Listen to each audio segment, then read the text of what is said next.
Bismillahirrahmanirrahim. Assalamualaikum warahmatullahi wabarakatuh. Bertemu kembali dengan saya, Ivan Destia Ditama. Pada kesempatan kali ini kita akan melaksanakan praktikum online yang kedua kalinya, karena minggu kemarin kita sudah melaksanakan praktikum online ya. Oke, sebelumnya kita sudah membahas tentang sorting algoritma. Kemudian pada pertemuan yang kali ini kita akan membahas tentang pengurutan efisien atau efisien sorting. Terlebih dahulu akan saya jelaskan secara singkat mengenai apa saja yang akan kita pelajari di bab ini. Yang pertama adalah rekursi. Rekursi ini biasanya digunakan untuk mendefinisikan suatu permasalahan secara konsisten dan sederhana. Oke, rekursi ini bisa dikatakan perulangan, tapi dalam artian untuk angkanya itu tidak terlalu banyak. Biasanya untuk rekursi itu kita pakai dalam perhitungan faktorial. Ini saya berikan contoh. Oke, di sini misal ada faktorial dari 5, kemudian untuk pengurutannya seperti ini. Bisa dilihat faktorial 5, kemudian faktorial 4, 3, 2, dan 1. Nanti masing-masing faktorial ini dikalikan. Pasti teman-teman sudah akan paham. Kemudian setelah masuk ke rekursi, yaitu membahas tentang faktorial tadi, kita akan masuk kepada pengurutan bergabung atau merge sort. Nah, pengurutan bergabung ini yaitu adalah merupakan teknik pengurutan data yang dilakukan dengan cara memecah atau split. Nah, bisa dilihat untuk teman-teman di ini apa ini? Merge sort ya. Oke, merge sort ini bisa dilihat di foto. Oke. Nah, untuk merge sort ya ini dipecah terlebih dahulu, kita cari jalan tengahnya, kita pecah masing-masing menjadi 2. Kemudian kita urutkan masing-masingnya. Itu ada 6, 5, 3, 1, 8, 7 dan 2 dan 4. Oke. Setelah itu kita urutkan masing-masing dari kotak ada 5 dan 6, kemudian 1 dan 3. Kemudian di situ ada 8 dan 7 dibalik karena angka 7 lebih kecil daripada angka 8. Kemudian angka 2 dan angka 4 itu masih tetap. Kemudian 5 dan 6 dibandingkan dengan angka 1 dan 3. Begitu juga nanti di angka 78 dibandingkan dengan angka 2 dan 4. Masing-masing bagian ataupun angka yang lebih kecil itu kita taruh di paling kiri. Nah, ini misal ada contoh 2, 4. Itu kita geser ke kiri semua karena angka tersebut adalah angka yang paling kecil. Setelah terdapat angka seperti ini, kita urutkan lagi, kita bandingkan bagian kiri dengan bagian kanan. Kita cari angka yang paling kecil ke angka yang paling besar. Oke, berikut adalah contoh dari pengurutan bergabung ya. Oke, sekarang kita masuk kepada pengurutan cepat atau quick sort. Oke, metode pengurutan cepat merupakan suatu algoritma pengurutan secara cepat yang menggunakan teknik pemecahan data. Hampir sama seperti pengurutan bergabung tadi, cuma kita dalam melakukan pengurutan cepat kita dibantu yang namanya pivot. Bisa dilihat di sini quick sort. Oke. Nah, di sini teman-teman bisa dilihat di bagian kanan. Nah, ini pivot berada di angka 3. Nah, ini masing-masing kita urutkan. Bila mana ada angka yang lebih kecil, kita taruh di bagian yang paling kiri. Seperti itu. Setelah dirasa paling benar, kita pindahkan pivot itu dari 1. Karena apa? Angka 1 harus berada di paling kiri, karena angka 1 adalah angka yang paling kecil.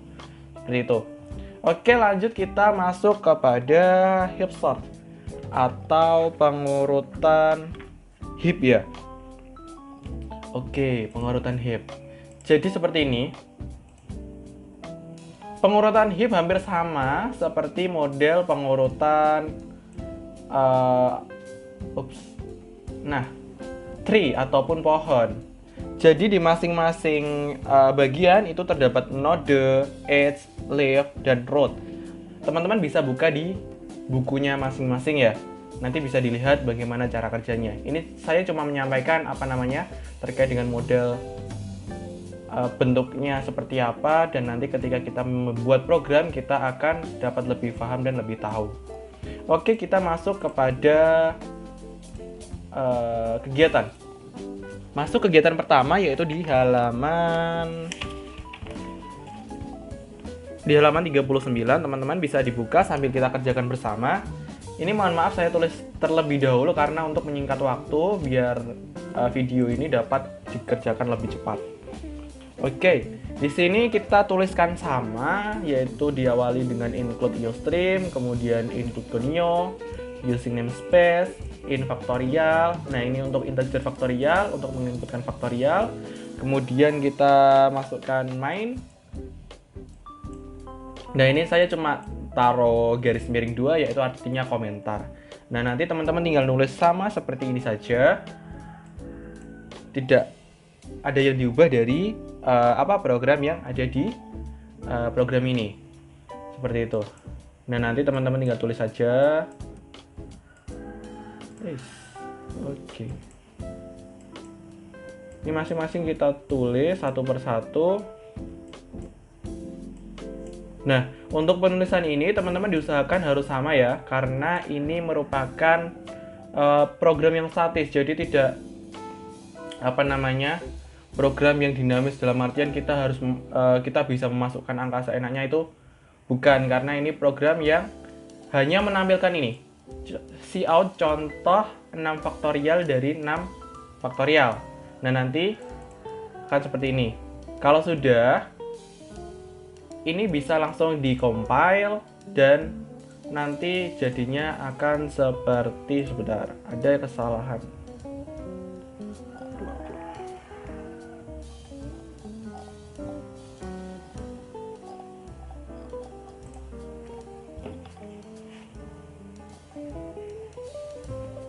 Oke. Nah, nanti akan muncul seperti ini hasil dari program yang telah dibuat di kegiatan 1 ataupun program menggunakan fungsi rekursi.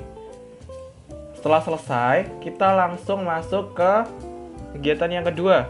Kegiatan yang kedua kita menggunakan merge sort.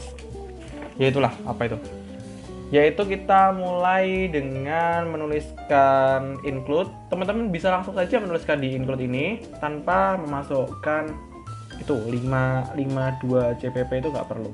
Jadi langsung saja include. Nah, di program ini merupakan program yang dapat diinputkan.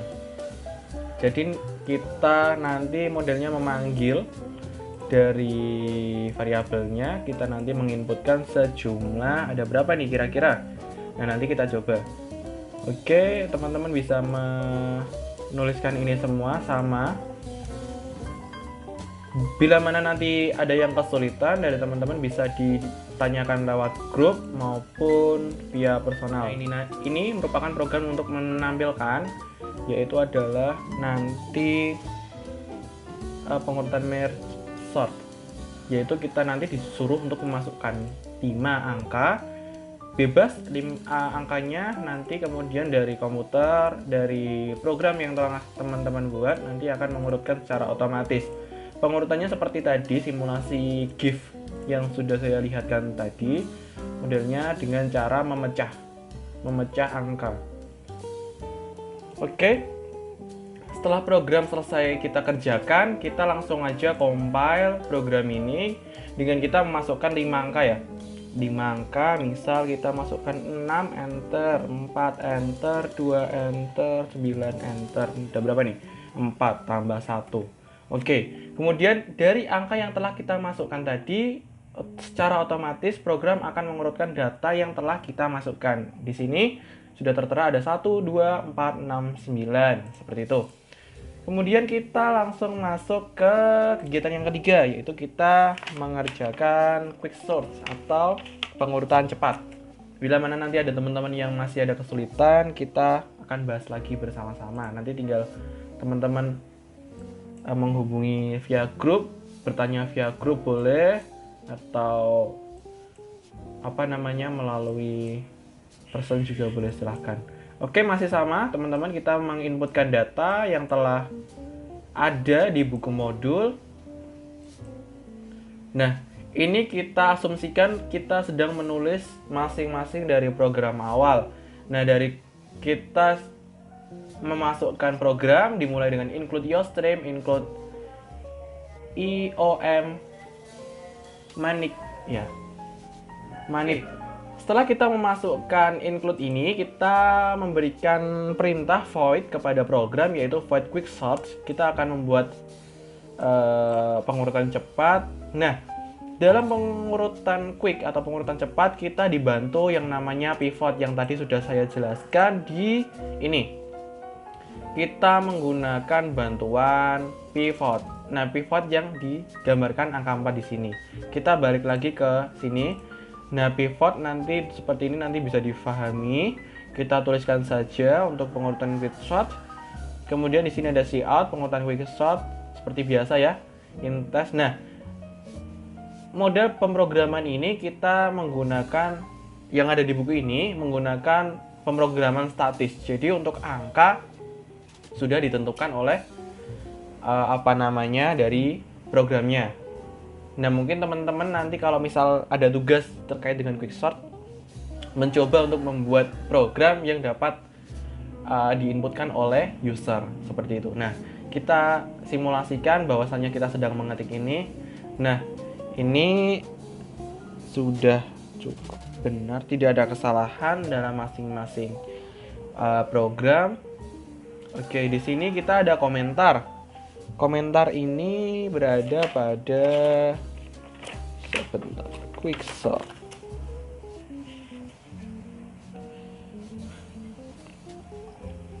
Oke, untuk teman-teman bisa menuliskan komentar ini hanya untuk sekedar pengetahuan saja, yaitu adalah B, maksud dari A min sama dengan B.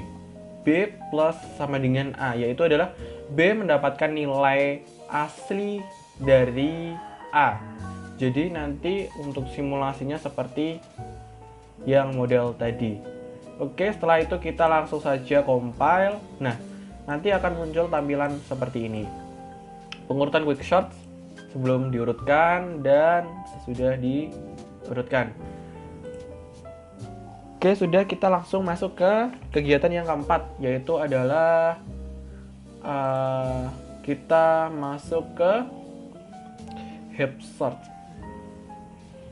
Oke, kita langsung tulis saja di sini. Kita simulasikan menulis program data, yaitu kita masukkan include IOStream, include conio, include IOManip. Kemudian jangan lupa using namespace void max help PV. Apa ya itu? Ya, itulah. Kemudian kita di sini merupakan bagian dari program ataupun rumus untuk mengurutkan dari help sort yang ini. Nah, kita model help sort ini menggunakan model tree atau pohon. Seperti itu. Kita tinggal tulis saja. Bila mana nanti dalam penulisan ada yang masih bingung, boleh ditanyakan. Ini untuk void build max have. Nah, ini untuk mencari nilai yang tinggi. Oke, setelah rumus kita masukkan, kita menginputkan nanti ketika dikompile, yaitu adalah masukkan angka. Nah, jadi ini termasuk statis juga. Untuk angka integernya sudah tuliskan. Kemudian pengurutan help sort. Di sini ada data awal, kemudian kita menggunakan perulangan for sebanyak 10 kali. Kemudian kita panggil data yang ada di atas ini tadi untuk ditampilkan ketika kita melakukan yang namanya compiling. Oke, nanti untuk help sort seperti ini akan muncul tampilan seperti ini. Seperti itu. Nah, mungkin itu saja yang dapat saya sampaikan. Bila mana nanti ada kekurangan, bila mana nanti ada kekeliruan dalam teman-teman mengerjakan, boleh langsung ditanyakan, boleh langsung didiskusikan. Dan untuk pengumpulan kegiatan praktikum ini seperti biasa, untuk yang di kelas D dikumpulkan hari Selasa ya. Hari Selasa jam 12 malam. 11.59. Kemudian untuk teman-teman yang dari kelas C nanti dikumpulkan pada hari Kamis pukul 11.59. Oke, mungkin itu saja. Terima kasih dari saya. Bila mana ada salah kata dan perbuatan saya mohon maaf. Tujuan saya membuat video ini yaitu adalah untuk memudahkan teman-teman dalam belajar, jadi tidak terkesan monoton dan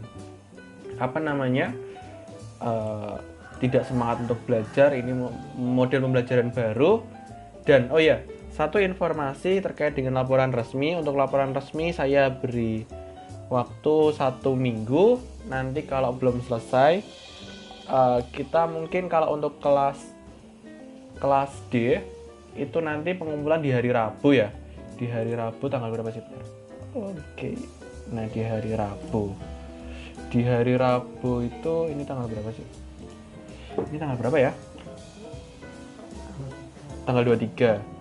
Berarti 24, 31. Kita kumpulkan hari 1 ya. Tanggal 1 bulan Mei. Yang kelas D. Yang kelas C dikumpulkan hari Jumat minggu depannya. Oke, terima kasih, sekian. Billahi taufik walhidayah. Wassalamualaikum warahmatullahi wabarakatuh.